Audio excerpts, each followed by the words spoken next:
ओम नमः शिवाय। हर हर महादेव। माता पार्वती की जय। प्यारे भक्तगणों, आज सोमवार के दिन मैं आप सभी को सुनाने जा रही हूँ सोमवार व्रत की पौराणिक कथा। बहुत समय पहले की बात है। किसी गांव के बाहर एक छोटा सा शिव मंदिर था, जिसमें एक वृद्ध पुजारी रहते थे। एक दिन एक गरीब माँ अपने नन्हे से बालक को मंदिर के द्वार पर छोड़कर चली गई। बहुत खोजने पर भी पुजारी जी को बालक के परिवार का कुछ भी पता न चल पाया। गांव का भी कोई व्यक्ति उस बालक का लालन पालन करने को तैयार न हुआ, तो पुजारी जी ने भगवान शिव की इच्छा समझकर उसे अपने पास रख लिया और उसका नाम भोला रख दिया।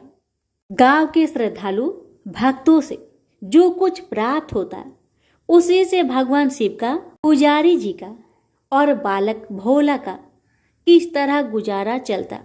यदि किसी दिन कम भी पड़ता तो पुजारी जी बालक और भगवान को भोग लगाकर स्वयं गंगा जल पीकर रह जाते। धीरे धीरे भोला बड़ा होने लगा और जब वह पुजारी जी के कामों में हाथ बटाने लगा, वृद्ध पुजारी जी के थके हारे हाथों को कुछ आराम मिलने लगा। इसलिए उन्होंने भोला को मंदिर की सफाई, भगवान शिव की पूजा, उनको भोग लगाने और उनकी आरती करने की विधि अच्छी प्रकार समझा दी। अब वे स्वयं भगवान शिव के नाम जप और संकीर्तन में समय व्यतीत करने लगे। एक दिन भगवान शिव के मंगलकारी नाम शिव शिव शिव शिव का जप करते हुए उनके प्राण छूट गए। अब बालक भोला का इस संसार में भगवान शिव के सिवा और कोई सहारा न रहा। उसने पुजारी जी की ये 3 बातें कभी नहीं भूली।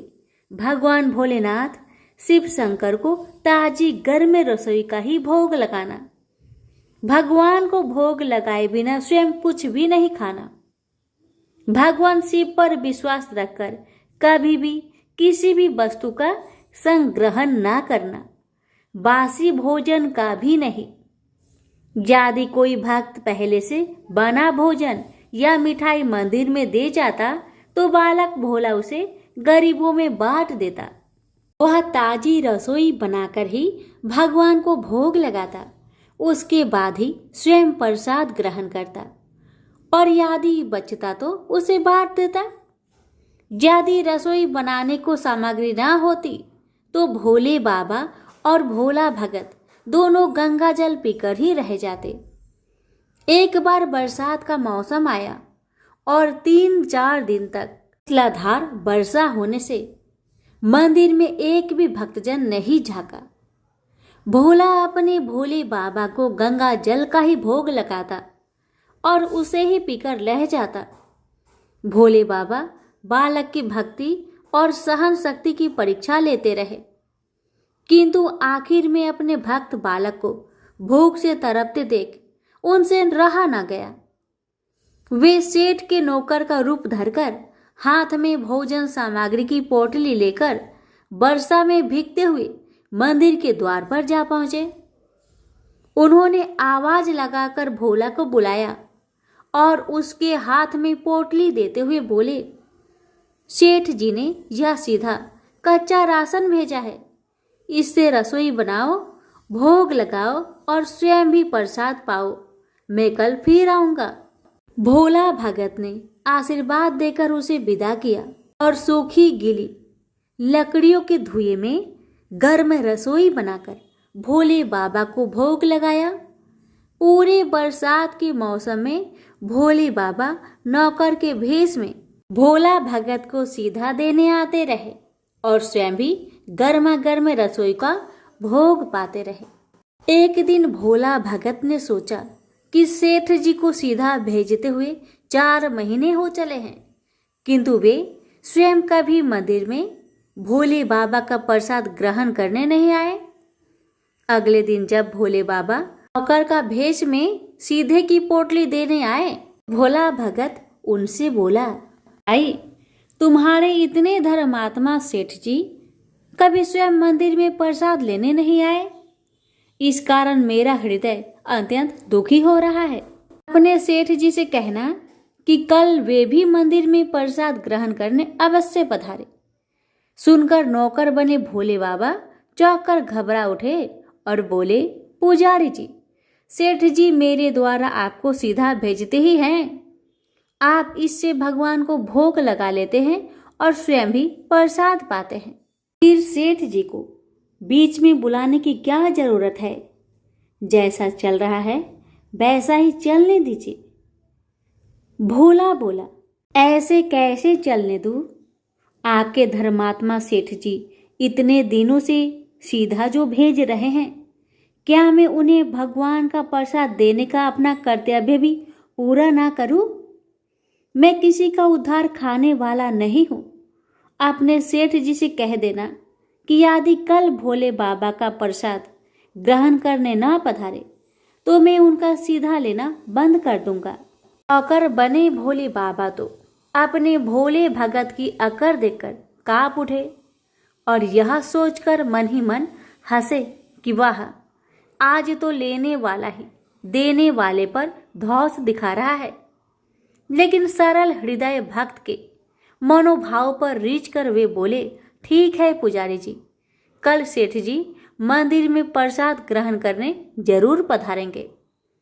दूसरे दिन बड़े सवेरे ही भोले बाबा नौकर का भेष में दूध और बहुत सारी भोजन सामग्री लेकर मंदिर में पहुंच गए।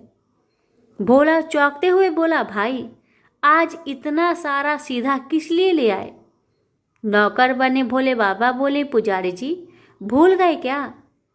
आज आपने सेठ जी को प्रसाद के लिए बुलवाया है, इसलिए आप छप कर रसोई बनाए और भोले बाबा को भोग लगाइए। हाँ, ये तो बता दीजिए कि सेठ जी किस समय पधारे। भोला ने प्रसन्न होकर उन्हें सेठ जी के आने का समय बता दिया। अब भोला भगत की इच्छा पूर्ण करने के लिए भोले बाबा कैलाश पर सेठ का रूप धारण करने लगे। इधर अपने स्वामी को एक प्यारे भक्त के यहाँ जिमने जाने का समाचार सुनकर ममतामयी अन्नपूर्णा मां पार्वती भी भला कैसे पीछे रहती। वे भी पति की आज्ञा लेकर सेठानी का रूप धारण करने में जुट गई। भोले बाबा ने अपने गले से मुंडों की माला उतार दी, शरीर पर लगी भस्म, कमर पर पहना हुआ बाघंबर और बाहों और कानों में पहने सर्पों के हार भी उतार कर रख दिए। उन्होंने एक मखमल का सुंदर कुर्ता धारण कर लिया, अपनी जटाएं सीधी कर गंगा और चंद्रमा को उनमें छिपा लिया और ऊपर से एक सुंदर रंग बिरंगी पगड़ी पहन ली। देव नंगे पैर विचरण करने वाले शिव जी ने आज अपने दोनों पैरों में रेशमी जूतियां धारण कर ली। हाथ का त्रिशूल और डमरू भोले बाबा ने नंदी के हाथ में थमा दिया और अपने हाथ में एक सुंदर छड़ी लेकर पार्वती जी के तैयार होने की प्रतीक्षा करते हुए कैलाश पर चहलकदमी करने लगे।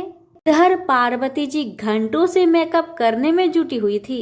उन्होंने आज अपने पति देव के नगर में बनी सुंदर बनारसी साड़ी निकालकर पहनी, जिसका रंग सेठ से बने शिव जी के कुर्ते से मैच कर रहा था।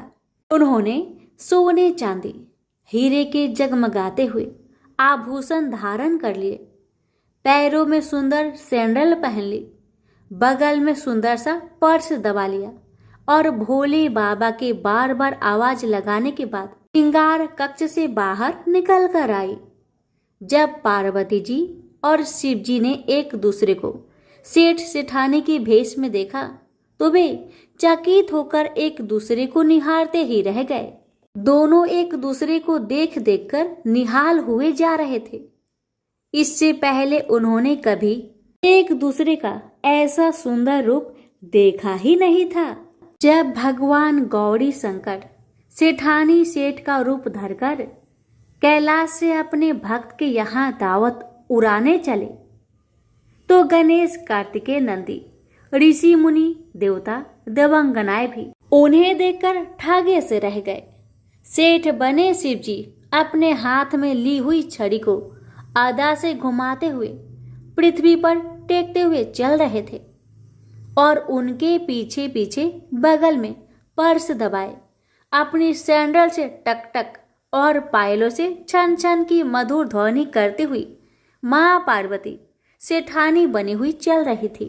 इधर भोला भगत आज सुबह से ही सेठ जी के स्वागत में भांति भांति के पकवान बनाने में जुटा हुआ था। अपने भोले बाबा का भोग तो वह चलते फिरते बना लेता था, किंतु आज उसे कई महीने से भगवान को भोग लगाने के लिए सीधा भेजने वाले सेठ जी को भगवत प्रसाद देना था। अतः आज उसने अपनी सारी पाक कला झोंक डाली थी। उसने सेठ जी द्वारा भेजे हुए चावल धोकर खीर बनाई, उसे धीमी आंच पर पकाकर गाढ़ा किया और उसमें सेठ जी के द्वारा भेजे हुए पिस्ते, बादाम, केसर, चिलगोजे, किशमिश डाले। मिर्च और अदरक को कूटकर उसे बजरा, बेसन और गेहूं के आटे में भरकर मोटे मोटे मिस्से टिक्कर बनाए। रसोई बनाकर भोला भगत पुनः स्नान करने चला गया ताकि स्वच्छ वस्त्र पहनकर भोले बाबा को भोग लगा सके और सेठ जी को उनका प्रसाद पवा सके। जब भोला भगत स्नान करके लौटा तो देखा सेठ जी प्रसाद ग्रहण करने के लिए स्वयं तो आए ही हैं, संग में अपनी सेठानी जी को भी ले आए हैं। भोला ने झट दोनों से राम राम की, उन्हें आसन देकर बैठाया और बोला, मैं अभी भगवान को भोग लगाकर आता हूँ, फिर आपको प्रसाद परोसूंगा। भावना के भूखे भोले बाबा से भूख सहन नहीं हो पा रही थी, इसलिए वे बोले, पुजारी जी भगवान को जल्दी से भोग लगाइए, मुझसे भूख सहन नहीं होती। भोला भगत बोला, सेठ जी भूख तो मुझे भी बड़ी जोर से लग रही है, किंतु मैं अपनी भूख के कारण भगवान को भोग लगाना नहीं भूलता। यदि दुनिया के सारे लोग इसी तरह अपनी भूख के लिए भगवान को भोग लगाना भूल जाए तो भगवान तो भूखे मर जाएंगे। सेठ जी बने भोले बाबा एक पत्तल उठाते हुए बोले, पुजारी जी आप भोग लगाइए, इधर मैं पत्तल परोस लेता हूँ, मुझसे भूख सहन नहीं हो पा रही है।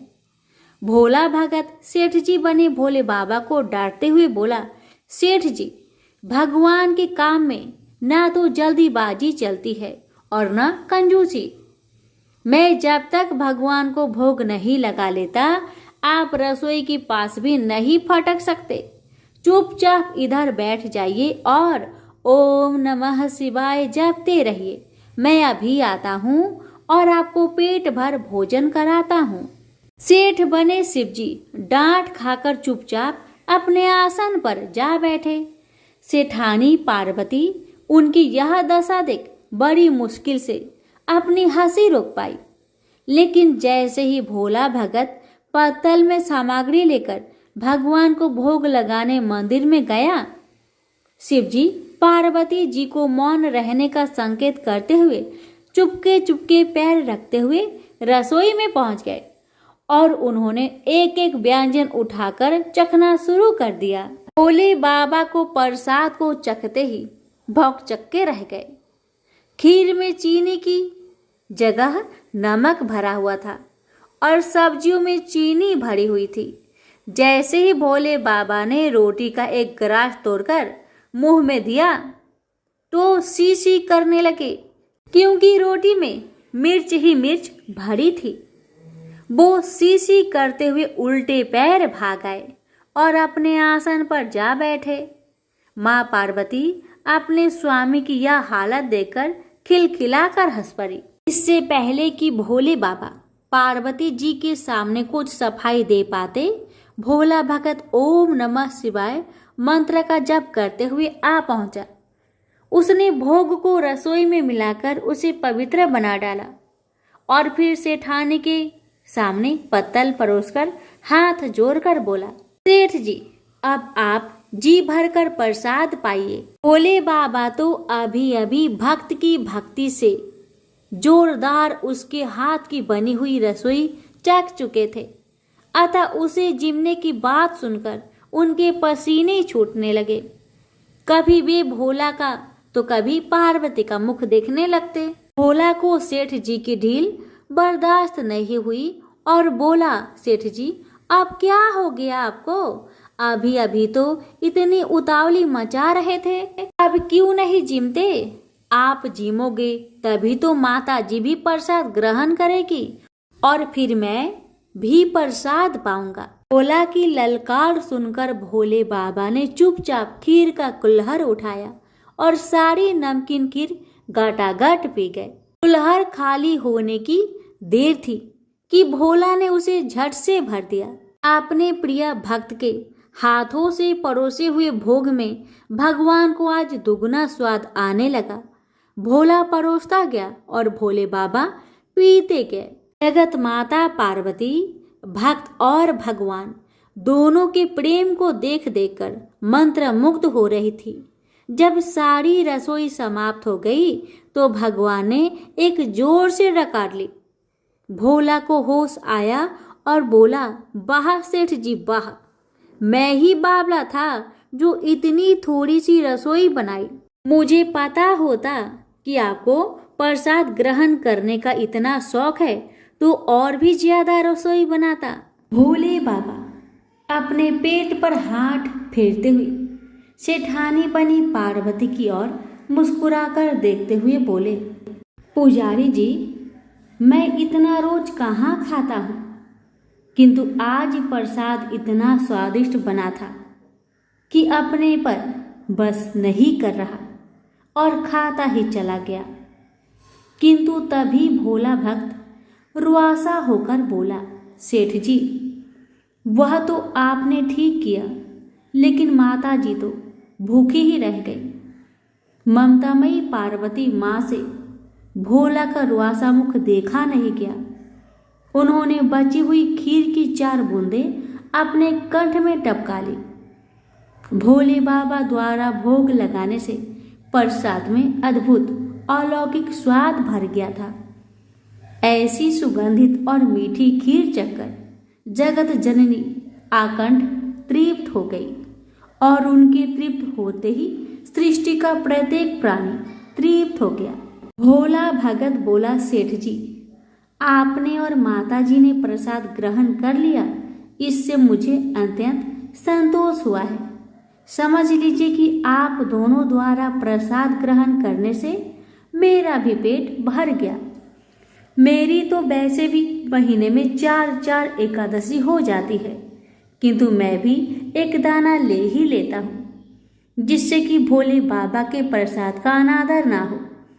यह कहकर जैसे ही भोला ने खीर के पात्र में लगा चावल का एक दाना उठाकर अपने कंठ में डाला, उसकी जन्म जन्मांतर की भूख प्यास मिट गई और समस्त वासनाओं और इच्छाओं की तृप्ति हो गई। उसके ज्ञान के नेत्र खुल गए और उसने देखा कि उसके सम्मुख त्रिलोकीनाथ भगवान शंकर और जगत जननी माँ पार्वती आशीर्वाद की मुद्रा में मुस्कुराते हुए खड़े हैं। भोला दौड़कर उनके चरणों में लौट गया, लौटता गया और उन्हीं में समा गया। प्रेम से बोलिए हर हर महादेव, माता पार्वती की जय। आप सभी भक्तों पर भोलेनाथ माँ पार्वती की कृपा सदा सर्वदा बनी रहे। कथा है शंकर भगवान और राम जी की।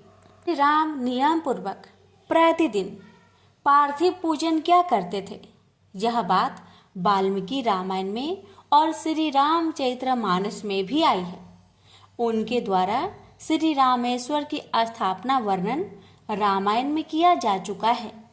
जब वे अयोध्या के राज सिंहासन पर आसीन हुए, एक बार पितरों का श्राद्ध करके ब्राह्मण भोजन करवा रहे थे। उस समय भगवान वृषभ ध्वज वहां पहुंच गए। वह स्वयं ही एक और बैठ गए और बोले, मुझे भी भोजन करना है। श्री लक्ष्मण ने आसन दिया, उनके सम्मुख स्वर्ण पात्र रखा। अब जो भी वे परोसते हैं भगवान शंकर और लैंकर एक ही ग्रास में समेटकर समाप्त कर देते थे। भरत और शत्रुघ्न भी परोसने में लग गए।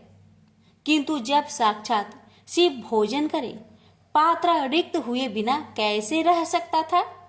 श्री रघुनाथ अब तक हंसते हुए यह दृश्य देख रहे थे। अब उन्होंने अन्नपूर्णा का स्मरण किया। भगवती पार्वती उपस्थित हुई तो श्री राम ने प्रणाम करके कहा, अपने स्वामी को आप ही भोजन कराए, उन्हें तृप्त कराना दूसरे किसी के बस की बात नहीं है। भगवती अन्नपूर्णा स्वयं पात्र के समीप खड़ी हो गई। अब उस पात्र का अंत तो अक्षय हो गया, उसमें से कितना भी निकाला जाए क्या अंतर पड़ना था। शंकर जी ने उमा की ओर देखा, हंसकर बोले, तुम्हें आना पड़ा, अब तो मैं तृप्त हो गया। श्री राम की ओर देखकर बोले, तुम लोगों ने मुझे बहुत अधिक भोजन करा दिया, अब मुझसे उठा नहीं जाता, मुझे उठाओ। श्री हनुमान जी उठाने लगे, किंतु रुद्र से महारुद्र शिव कैसे उठ सकते थे। अंश से अंशी भारी होता ही है। पवन पुत्र असमर्थ हो गए। श्री राम ने अनुज को संकेत किया, अनंत के अवतारी की शक्ति भी अनंत है। लक्ष्मण ने उठाकर भोले बाबा को एक सैया पर लेटा दिया। जो ब्राह्मण भोजन करने बैठे थे वे बहुत देर से प्रतीक्षा कर रहे थे, क्योंकि पंक्ति में जब तक सब भोजन ना कर ले किसी को उठना नहीं चाहिए। जब लक्ष्मण ने शिव को उठा दिया, ब्राह्मण भी उठ गए। लेटे लेटे ही आशुतोष ने आज्ञा दी, मेरा मुख हाथ धो दो। श्री जानकी जी ने उनके हाथ धोए, किंतु जब वे उनका मुख धोने लगी, शिव ने उनके ऊपर कुल्ला कर दिया।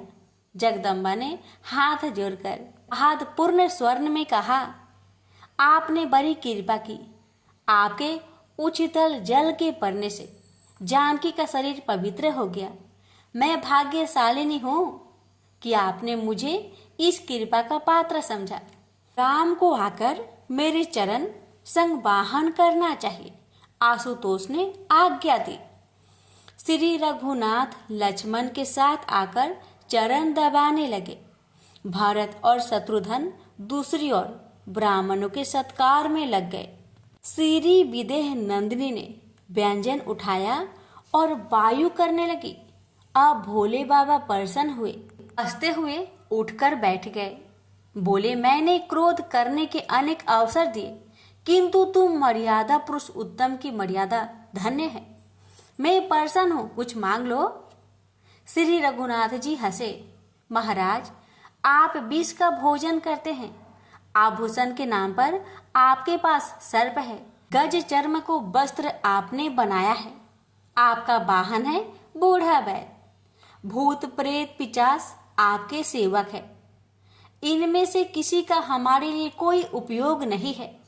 हम उन सब से दूर ही रहना चाहते हैं, इसलिए आप अपने चरण कमलों की भक्ति ही हमको प्रदान करें। सबने जब हास्य ध्वनि की, शंकर जी ने हंसते हंसते कहा, अच्छी बात है, पर कुछ और मांगो। श्री राघवेंद्र ने कहा, तब आप मेरी सभा में कथा सुनाया करें। तब से बहुत समय तक भगवान महेश्वर राम सभा के कथावाचक हो गए। वे पूर्व कल्पों की कथाएं वहां सुनाया करते थे। प्रेम से बोलिए, उमापति शंकर भगवान की जय, सिया रामचंद्र की जय। सुनिए भोलेनाथ की कनप भील की कथा। दक्षिण भारत में वन में भीलराज का पराक्रमी पुत्र था। भील एक दिन वह धनुष बाण लेकर वन में आखेट करने गया। घूमते हुए वह एक पहाड़ी पर पहुंचा, जहां नीचे त्रिकाल हस्तीश्वरी वायु तत्व लिंग है। पहाड़ी के ऊपर एक मंदिर में ऐसा शिवलिंग था जिसके अग्र भाग पर मुखाकृति बनी थी। भील ने अपने साथ के सेवक से पूछा, यह किसकी मूर्ति है? इस पर यहाँ फूल पत्ते किसने डाल रखे हैं? सेवक ने कहा, यह शिव की मूर्ति है। बहुत वर्षों से एक ब्राह्मण प्रतिदिन आकर यहाँ पूजा करता है। भील ने पूछा, पूजा कैसे करता है? सेवक ने उत्तर दिया, वह ब्राह्मण पहले मूर्ति पर पानी डालता है, फिर पत्ते रखता है, फिर वह फूल रखता है, फिर कुछ खाने को रखकर हाथ जोड़कर आंखें बंद कर लेता है। स्वतः मूर्ति को भोजन करने को कहता होगा। नील कुमार में पूर्व जन्म से शिव भक्ति के संस्कार थे। वे इस समय जागृत हो गए। वह दौड़कर उस मूर्ति से लिपट गया, रोने लगा, मेरे स्वामी, तुम इस भयानक वन में रात को अकेले रहते हो। यहाँ शेर, रिछ आदि आते होंगे, तुम्हें डर लगता होगा, पशु आकर के कष्ट देते होंगे। अब मैं यहाँ उनको नहीं आने दूंगा। यहाँ से मैं अब कहीं नहीं जाऊंगा। तब भील रोते रोते यह कह रहा था, उसका सेवक समझाता था कि यह पागल हो गया। उसने बहुत चेष्टा की, पर भील घर जाने को उद्धत नहीं हुआ। सेवक ने उसके पिता को समाचार दिया, किंतु वन्य जातियों में मोह वैसा नहीं होता जैसा नागरिकों में देखा जाता है। राज ने यह सुनकर उपेक्षा कर दी। बोले, वह 1-2 दिन में स्वतः आ ही जाएगा। अकेले पर्वत पर रहा तो उसका साहस ही बढ़ेगा। वहां बस भी जाए तो कोई हानि नहीं है। हम भील तो अपनी पल्ली प्रथम बनाते ही हैं। भील उस मूर्ति से लिपटकर रो रहा था। रोते रोते अंधेरा हो गया। अब धनुष बाण लेकर वह मंदिर के बाहर आकर रखवाली करने लगा। रात्रि उसने जागते हुए व्यतीत की। प्रातः काल हुआ तो उसे देवता की पूजा की चिंता हुई, इसलिए वन में गया। भीम भील का पुत्र था। उसने पूजा देखी और सुनी नहीं थी। देवता के लिए कुछ भोजन चाहिए, यह सोचकर उसने एक शशक मारा। उसके मांस के टुकड़े को लकड़ी एकत्रित करके चमचमक की अग्नि से प्रज्वलित किया और उसमें भुना। बाण में मांस का एक एक टुकड़ा पिरोकर उनको भली प्रकार भूनकर वन से लाए हुए हाथ के छत्ते से शहद निकालकर उसमें उनको डुबाया। उसकी दृष्टि में अब यह बहुत उत्तम आहार हो गया था। थोड़े से फूल और पत्ते भी उसने एकत्र किए। यह सब करने में उसे दोपहर हो गई। वह चिंतित था कि देवता अभी तक भूखे होंगे। जहां तक हो सका वह शीघ्रता कर रहा था। पर्वत के नीचे जो सरिता है उसमें से उसे जल लाना था, किंतु उसके पास कोई जल पात्र नहीं था। उसके एक हाथ में धनुष था, कंधे पर तरकस बंधा था, दूसरे हाथ में बाण में पिरोए हुए भुने मांस के टुकड़े थे। उसने जो पत्ते और फूल इकट्ठा किए थे उन्हें अपने बालों में लगा लिया। मुख में ही नदी का जल भर लिया। जितनी शीघ्रता हो सकता था चढ़कर मंदिर में आया। जो ब्राह्मण प्रतिदिन पूजा करता था पूजा करके जा चुका था। भीम के हाथ खाली तो थे नहीं। उसने पैर से ही मूर्ति पर चढ़ाए फूल पत्ते हटाए। जल चढ़ाने के लिए मूर्ति पर कुल्ला किया। धनुष एक और रखकर बालों में लगे फूल पत्ते उतारकर मूर्ति को सजा दिया। अंत में मांस को एक पत्ते पर रखकर हाथ जोड़कर नेत्र बंद करके प्रार्थना करने लगा, देवता, यह शशक का बहुत कोमल मांस है। मैंने इसे भली प्रकार से भुना है। इसमें पर्याप्त मधु डाला है। यह बहुत स्वादिष्ट होगा और शरीर को भी पुष्ट करेगा। आप इसे अवश्य भोजन करें। तिल बहुत देर तक प्रार्थना करता रहा। नेत्र खोलने पर देखा देवता ने मांस नहीं खाया है। उसने सोचा, स्वभाव है, अभी इनको भूख नहीं लगी हो, भूख लगने पर खा लेंगे। यह भी हो सकती है कि मेरे सामने खाने में संकोच करते हो। वह वही मांस छोड़कर धनुष बाण लेकर बाहर बैठ गया। भील का अंतकरण निर्मल था, एक सरल था, निष्कपट था, सहजी दिवाकर हो गया। उसे अपने भोजन जलपान या विश्राम का ध्यान नहीं रहा। उसे एक ही दुख था कि देवता ने उसका लाया हुआ मांस नहीं खाया था। रात्रि भर वह द्वार पर पहरा देता रहा और जागता रहा। दूसरे प्रभात में वह फिर पहले दिन के समान देवता की पूजा और आहार के लिए फूल पत्ते तथा मांस लाने वन में चला गया। प्रतिदिन पूजा करने वाले ब्राह्मण मंदिर में आए। मंदिर में मांस देखकर बड़ा दुख हुआ। लगा किसी दुष्ट ने मंदिर को भ्रष्ट किया है। पूजन सामग्री बाहर रखकर उन्होंने मांस फेंका। नीचे से जल लाकर मंदिर को धोया, पुनः स्नान किया, तब पूजा करके गए। भील वन से लौटा। उसने अपनी पद्धति के अनुसार इस दिन पूजा की। ब्राह्मण को दूसरे दिन सवेरे भी मांस मिला। तीसरे दिन उन्हें बहुत गलानी हुई। मंदिर धोकर पूजा करते समय वे फूट फूट कर रोने लगे। पता नहीं कौन दुष्ट रोज मंदिर को भ्रष्ट कर जाता है। ब्राह्मण भी सचमुच भक्त थे।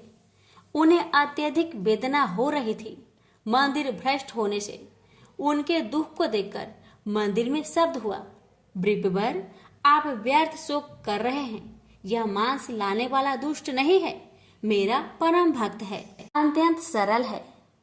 मुझे बाहरी पदार्थ प्रसन्न नहीं करते। निर्मल प्रेमपूर्ण हृदय मुझे प्रसन्न करता है।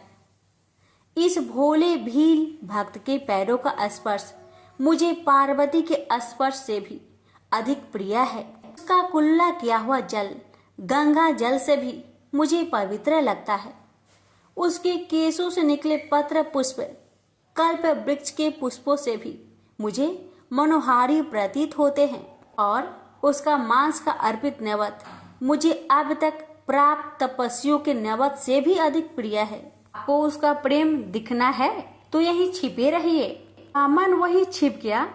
भील मंदिर में आया तो आज उसने देखा देवता के बाएं नेत्र से रक्त प्रवाह चल रहा था।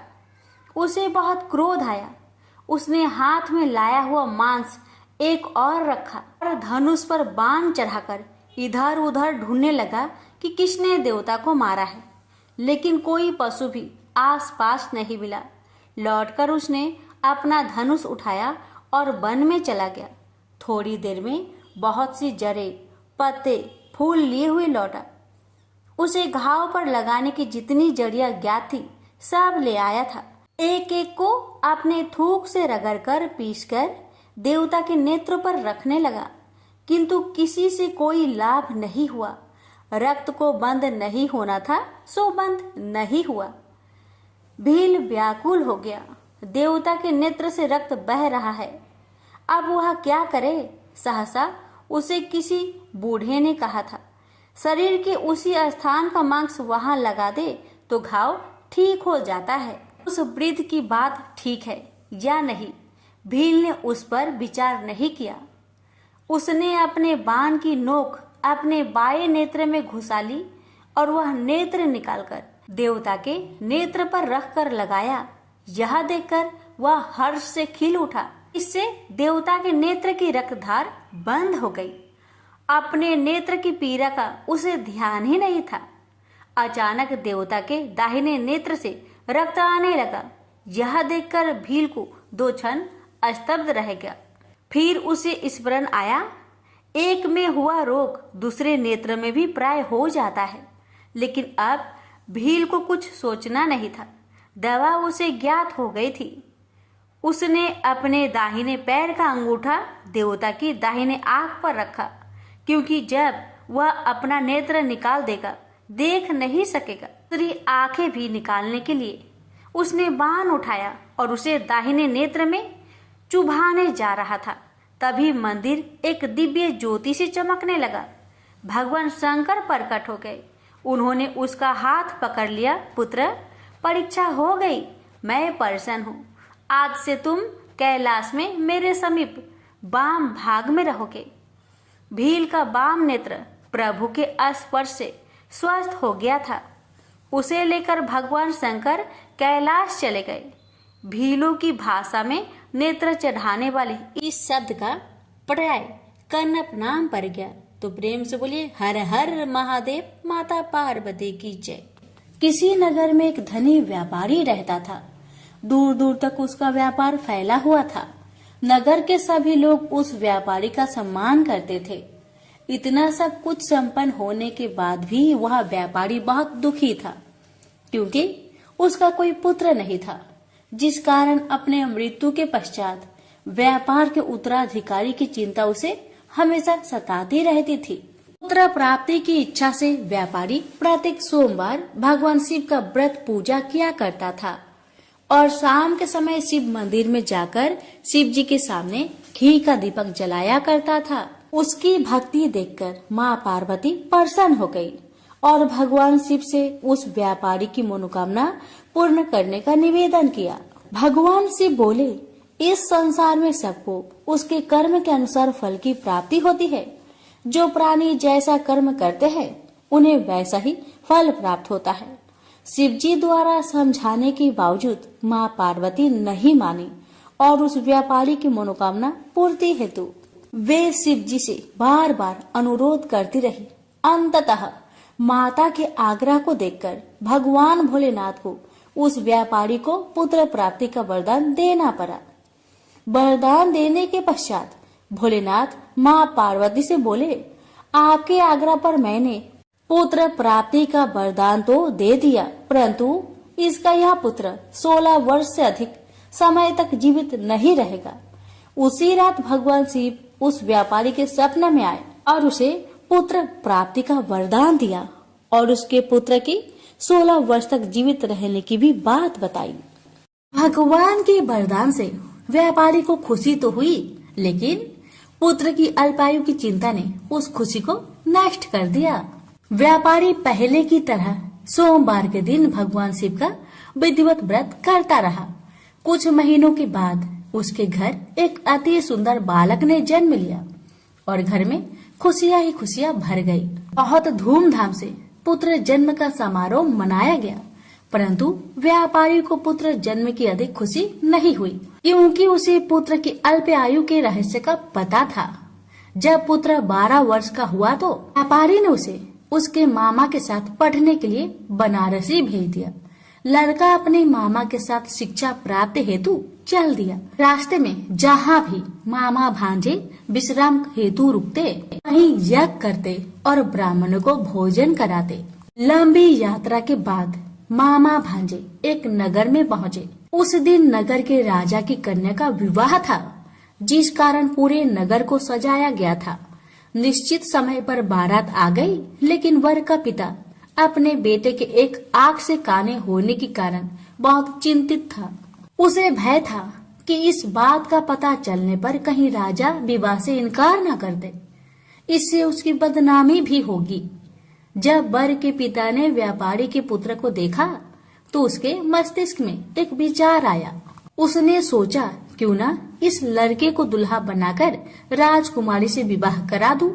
विवाह के बाद इसको धन देकर विदा कर दूंगा और राजकुमारी को अपने नगर ले जाऊंगा। वर के पिता ने लड़के के मामा से इस संबंध में बात की।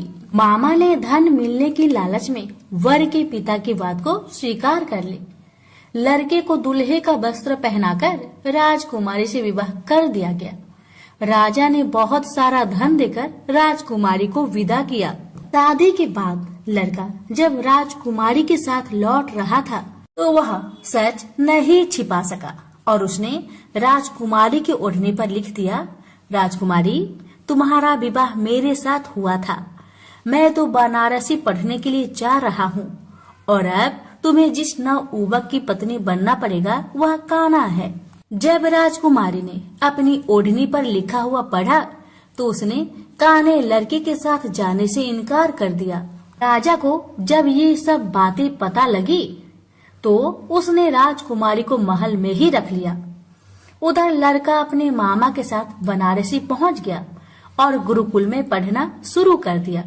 जब उसकी आयु 16 वर्ष की हुई तो उसने यज्ञ किया। यज्ञ की समाप्ति पर ब्राह्मणों को भोजन करवाया और खूब अन्य वस्त्र दान किए। रात को वह अपने शयन कक्ष में सो गया। शिव के वरदान के अनुसार शयन अवस्था में ही उसके प्राण पेखरू उड़ गए। सूर्योदय पर मामा मृत भांजे को देखकर रोने पिटने लगा। आसपास के लोग भी एकत्र होकर दुख प्रकट करने लगे। लड़के के मामा के रोने विलाप करने के स्वर समीप से गुजरते हुए भगवान शिव और माता पार्वती ने भी सुने। माता पार्वती ने भगवान से कहा, प्राणनाथ, मुझे इसके रोने का स्वर सहन नहीं हो रहे, आप इस व्यक्ति के कष्ट को अवश्य दूर करें। भगवान शिव ने माता पार्वती के साथ अदृश्य रूप में समीप जाकर देखा तो भोलेनाथ माता पार्वती से बोले, यह तो उसी व्यापारी का पुत्र है जिसे मैंने 16 वर्ष की आयु का वरदान दिया था। इसकी आयु पूरी हो गई है। माँ पार्वती ने फिर भगवान शिव से निवेदन कर उस बालक को जीवन देने का आग्रह किया। माता पार्वती के आग्रह पर भगवान शिव ने उस लड़के को जीवित होने का वरदान दिया और कुछ ही पल में वह जीवित होकर उठ बैठा। शिक्षा समाप्त करके लड़का मामा के साथ अपने नगर की ओर चल दिया। दोनों चलते हुए उसी नगर में पहुँचे जहाँ उसका विवाह हुआ था। उस नगर में भी यज्ञ का आयोजन किया। समीप से गुजरते हुए नगर के राजा ने यज्ञ का आयोजन देखा और उसने तुरंत ही लड़के और उसके मामा को पहचान लिया। यज्ञ के समाप्त होने पर राजा मामा और लड़के को महल में ले गया और कुछ दिन उन्हें महल में रखकर बहुत सा धन वस्त्र आदि देकर राजकुमारी के साथ विदा कर दिया। इधर भूखे प्यासे रहकर व्यापारी और उसकी पत्नी बेटे की प्रतीक्षा कर रहे थे। उन्होंने प्रतिज्ञा कर रखी थी कि यदि उन्हें अपने बेटे की मृत्यु का समाचार मिला तो दोनों अपने प्राण त्याग देंगे। परंतु जैसे ही उसने बेटे के जीवित वापस लौटने का समाचार सुना तो वह बहुत परेशान हुआ। वह अपनी पत्नी और मित्रों के साथ नगर के द्वार पर पहुंचा। अपने बेटे के विवाह का समाचार सुनकर पुत्र वधू राजकुमारी को देखकर उसकी खुशी का ठिकाना न रहा। उसी रात भगवान शिव ने व्यापारी को सपने में आकर कहा, हे श्रेष्ठी, मैंने तेरे सोमवार व्रत करने और व्रत कथा सुनने से प्रसन्न होकर तेरे पुत्र को लंबी आयु प्रदान की है। पुत्र की लंबी आयु जानकर व्यापारी बहुत प्रसन्न हुआ। शिव भक्त होने तथा सोमवार का व्रत करने से व्यापारी की सभी मनोकामनाएं पूर्ण हुई। इसी प्रकार जो भक्त सोमवार का विधिवत व्रत करते हैं और व्रत कथा सुनते हैं, उनकी सभी इच्छाएं पूरी होती है। उनसे बोलिए, उमापति शंकर भगवान की जय।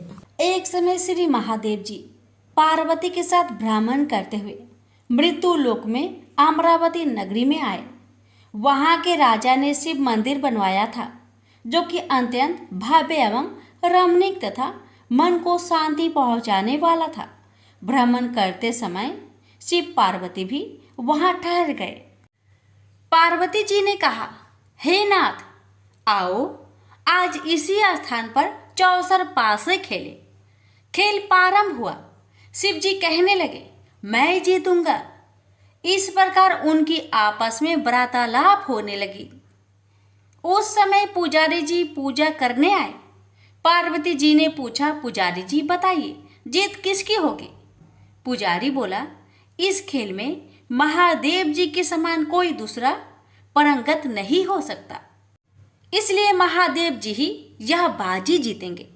परंतु हुआ उल्टा, जीत पार्वती जी की हुई। अतः पार्वती जी ने पुजारी जी को कोढ़ी होने का श्राप दे दिया कि तूने मिथ्या भाषण किया। अब तो पुजारी कोढ़ी हो गया। शिव पार्वती जी दोनों वापस चले गए। कुछ समय पश्चात अप्सराएं पूजा करने आई।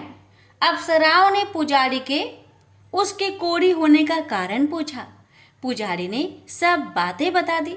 अप्सराएं कहने लगी, पुजारी जी आप 16 सोमवार का व्रत करें तो शिव जी प्रसन्न होकर आपका संकट दूर करेंगे।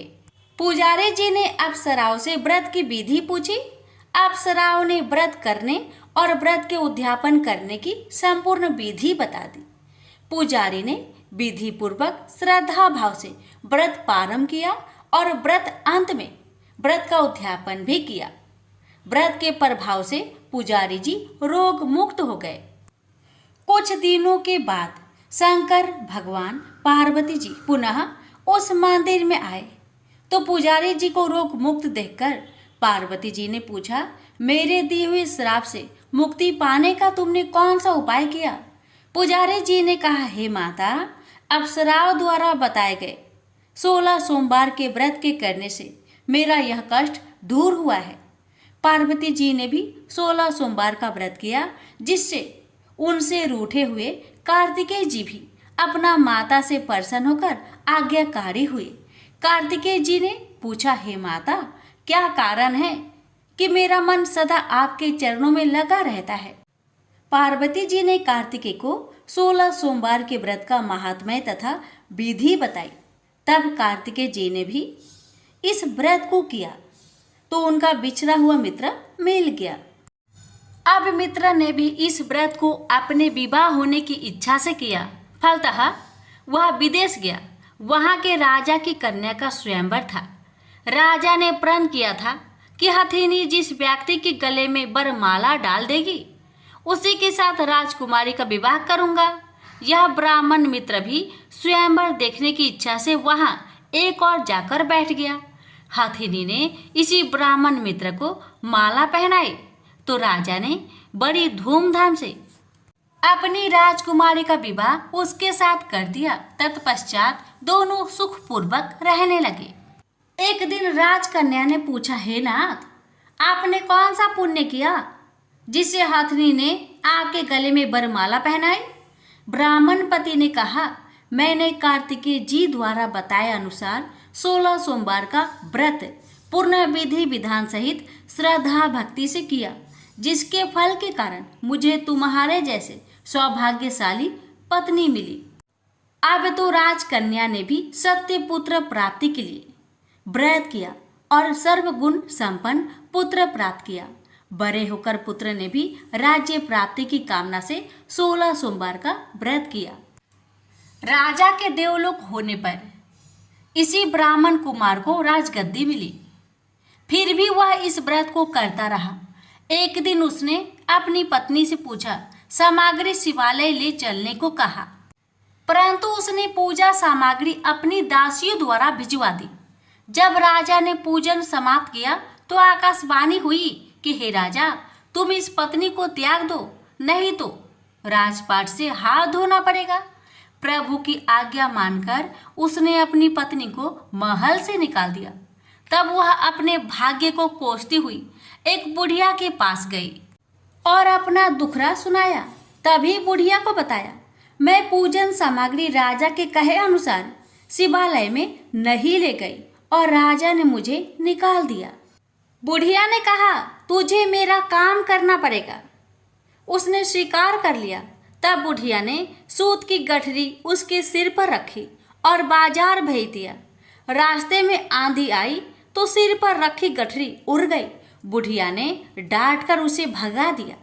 अब रानी बुढ़िया के यहाँ से चलते चलते एक आश्रम में पहुंची। गोसाई जी उसे देखते ही समझ गए कि यह उच्च घराने की अबला विपत्ति की मारी है। वे उसे धैर्य बधाते हुए बोले, बेटी, तू मेरे आश्रम में रह, किसी प्रकार की चिंता मत कर। रानी आश्रम में रहने लगी, परंतु जिस वस्तु को वह हाथ लगाती वह वस्तु खराब हो जाती। यह देखकर गोसाई जी ने पूछा, बेटी, किस देव के अपराध से ऐसा होता है? रानी ने बताया कि मैंने अपने पति की आज्ञा का उल्लंघन किया और शिवालय में पूजन के लिए नहीं गई। इससे मुझे घोर कष्ट उठाने पड़ रहे हैं। गोसाई जी ने शिव जी से उसके कुशल क्षेम के लिए प्रार्थना की और कहा, बेटी, तुम 16 सोमवार का व्रत विधि के अनुसार करो। तब रानी ने विधि पूर्वक व्रत पूर्ण किया। व्रत के प्रभाव से राजा को रानी की याद आई और दूतों को उसकी खोज में भेजा। आश्रम में रानी को देख दूतों ने राजा को बताया। तब राजा ने वहां जाकर गोसाई जी से कहा, महाराज, यह मेरी पत्नी है। मैंने इसका परित्याग कर दिया था। कृपया इसे मेरे साथ जाने की आज्ञा दें। शिव जी की कृपा से प्रति वर्ष 16 सोमवार का व्रत करते हुए वे आनंद से रहने लगे और अंत में शिवलोक को प्राप्त हुए। प्रेम से बोलिए हर हर महादेव। माता पार्वती की जय। ओम नमः शिवाय।